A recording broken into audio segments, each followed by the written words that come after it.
दोस्तों, एक बार की बात है। रात के 11 बजे हुए थे। भवनपुर गांव के आसपास सिर्फ हवा की झोंके और कुत्तों की भौंकने की आवाज़ सुनाई दे रही थी। एक पुरानी शादी का जश्न था, लेकिन इस शादी में आज कुछ अलग होने वाला था। कुछ ऐसा जिसे कोई भी बाराती भूल नहीं पाएगा।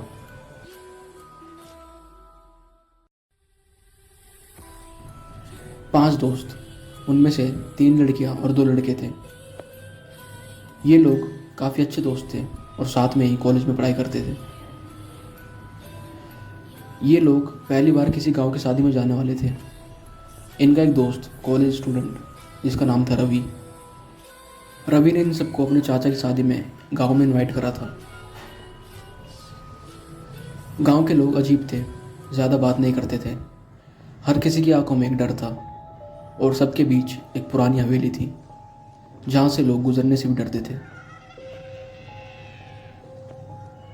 शादी के माहौल में सब हंसते नाचते खाते पीते एंजॉय कर रहे थे। भीड़ में एक लड़की जिसका नाम था रिया, उन 5 दोस्तों में से एक। रिया एक टेबल के पास जाके बैठ चुकी थी जहाँ पर एक छोटी सी ग्लास बोतल रखी थी, एक पुरानी सी जो कि धुंधली थी पर काफ़ी खूबसूरत थी।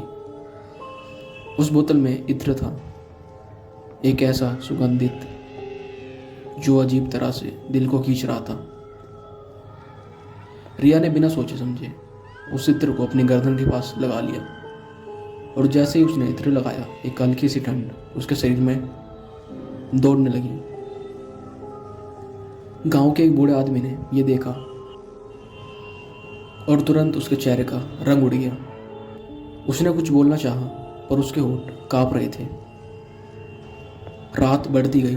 शादी खत्म होने के बाद सब लोग अपने अपने कमरों में चले गए और 5 दोस्त एक पुराने कमरे में रुके थे जिसमें एक बड़ा दर्पण था और एक जली हुई दिया।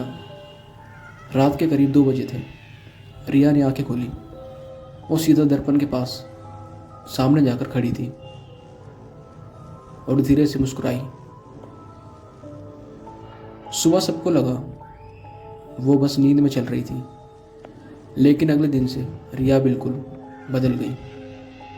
उसके बर्ताव में अलग अजीब से चेंज आ गई। जैसे उसकी आवाज़ बदल गई, उसकी आंखें पीली पड़ गई और सबसे अजीब बात, उसके पास वो इत्र की बोतल अभी भी थी, लेकिन अब वो सुगंध में से एक बदबू जैसी हो रही थी, जैसे कुछ सड़ रहा हो। रिया के सारे दोस्त घबरा गए। उन्होंने उसे हॉस्पिटल ले जाने की सोची पर गाँव वाले ने उनको रोक दिया। एक औरत बोली, यहाँ इत्र नहीं लगाते, ये आत्मा को बुलावा देता है। पता चला कई साल पहले भवनपुर में एक औरत ने इसी इत्र से अपने पति को अपना बनाने की कोशिश की थी, लेकिन वो मर गई और उसकी आत्मा उस इत्र की बोतल में हमेशा हमेशा के लिए कैद हो गई। रिया ये बात सुनकर चिल्लाने लगी थी। कभी हंसती तो कभी खिड़की में जाके कुछ देखने लगती। उसके दोस्त काफ़ी ज़्यादा डर चुके थे। उन्होंने सोचा, हम रिया के घर पे क्या जवाब देंगे। रात के समय वो पुरानी बोली में कुछ बोलती थी, कुछ ऐसा जो किसी ने समझा नहीं और ना किसी ने आज से पहले सुना था। पर एक बात सबको समझ आ गई, वो रिया नहीं थी, उसके अंदर कुछ और ही चल रहा था। तभी गांव के एक बूढ़े आदमी ने कहा, हमारे गांव में एक बाबा हैं। उन बाबा को बुलाया गया। सिर्फ वो ही इस आत्मा को शांत कर सकते थे। अगली सुबह वो बाबा आए जिन्होंने सफ़ेद कपड़े पहने थे, हाथ में त्रिशूल और गंगा जल की बोतल। उन्होंने रिया के आसपास एक रेखा खींची और उसको रेखा में बैठाया। उसके बाद मंत्र बोलने चालू करे। रिया काफ़ी चिल्लाने लगी, चीखने लगी। उसके बाद हवा में उड़ने लगे और हवा एकदम तेज हो गई थी। वो बूढ़े बाबा चिल्लाए, ये आत्मा उस इत्र में बंद थी, इसे वापस वहीं भेजना होगा। उन्होंने वो बोतल उठाई और मंत्र पढ़ते हुए उसके अंदर कुछ फूका। रिया बेहाल होकर बेहोश हो गई। और उसी पल हवा अचानक से थम सी गई। दिया फिर से जल उठा। सुबह जब रिया होश में आई, उसे कुछ याद नहीं था। वो काफ़ी रो रही थी। उसके दोस्त उसके पास बैठे थे। बाबा ने वो बोतल एक पुराने पीपल के पेड़ के नीचे दबा दी। आज भी भवनपुर में शादी होती है, लेकिन कोई परफ्यूम या इत्र लगाने की हिम्मत नहीं करता।